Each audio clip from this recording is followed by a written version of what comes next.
দেশে তারা ধারাবাহিকতা আমাদের বাগেরহাট 3-এ রামপাল মোংলা দেওয়া হয়েছে। এখন ওনার বাজেট অনুযায়ী যেটা দিয়েছে সেই অনুযায়ী আমরা করছি। এখানে টাকা পয়সার একটা রেশিও আছে, আমাদেরকে টাকা দিয়েছে।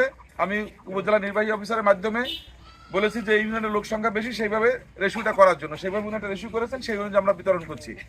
এখানে মূল উদ্দেশ্য হচ্ছে একটাই, যে সাধারণ মানুষের সঙ্গে ঈদ উৎসব যেন আমরা পুরো করতে পারি, বা যারা আছে আমাদের এই জনপদের মানুষ তাদের সবাইকে পাশে থাকা বা তাদেরকে একটু সহযোগিতা করা। এখানে এটা সম্পূর্ণ প্রধানমন্ত্রীর ব্যক্তিগত উদ্যোগে সারা বাংলাদেশে এটা করা হয়েছে। আমরা যেহেতু নতুন সরকার গঠন করেছি, আমরা চেষ্টা করছি সাধারণ মানুষের পাশে থাকার জন্য এবং এই উৎসবটা যেন তারা সুন্দরভাবে পালন করতে পারে, সেই জন্য আর্থিক সহ অন্যান্য যে অনুদানগুলো আছে আমরা সেগুলো দিচ্ছি। হয়তো পরিমাণ সামান্য, আর এই ইউনিয়নের যাতে জনসংখ্যা কম সেই হিসেবে একটু কম আসছে।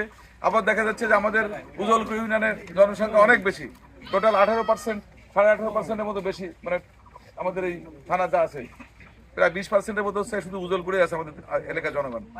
তো যাই হোক, আমরা ওনার পক্ষ থেকে আপনাদের শুভেচ্ছা জানাচ্ছি এবং সবার জন্য ঈদের শুভেচ্ছা জানাচ্ছি।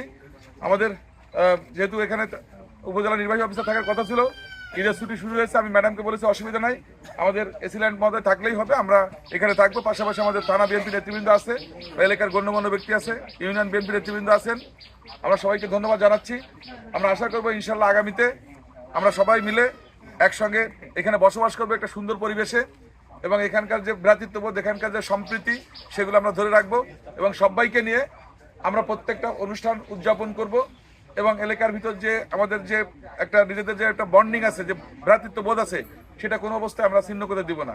আর আমি এতটুকু বলবো আপনাদেরকে, এখানকার সকলে আমাকে অনেকে গেছে আমার কাছে বিভিন্ন ইস্যু নিয়ে, আমি তাদের উদ্দেশ্যে বলবো আমি ঈদের পরই আমি একটা টিম করে দিব, মানে 2 জন উকিল থাকবে, তারপরে দেখা গেলো 1 জন শিক্ষক থাকবে, এরকম দিয়ে আমি যত দরখাস্ত পড়বে থানার ওখানে একটা বক্স দিব, আপনাদের যদি কোনো অভিযোগ থাকে সেখানে জমা দিবেন।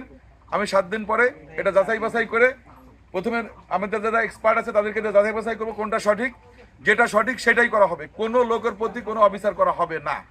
এই ব্যাপারে কোনো নিশ্চিত থাকতে পারেন যে প্রত্যেকটা ইস্যু দেখা হবে, ব্যক্তিকে দেখা হবে না। যত বড় ক্ষমতাধর হোক, যত বড় দুর্বল মানুষ হোক, প্রত্যেকে ন্যায় বিচার পাবে। সুতরাং আপনাদেরকে আমি বলবো, আজকে সকালে আপনাদের এখান থেকে কিছু লোক গেছিল, যে আপনারা হতাশ হবেন না, আমি উদ্যোগ নিচ্ছি। যেহেতু নির্বাচনের পরে মন্ত্রিপরিষদ আমাকে যুক্ত হওয়ার কারণে, আমাকে ওদিকে কিছু কাজকর্ম নিয়ে ব্যস্ত থাকার কারণে আমি এইগুলো দেখতে পারি নাই।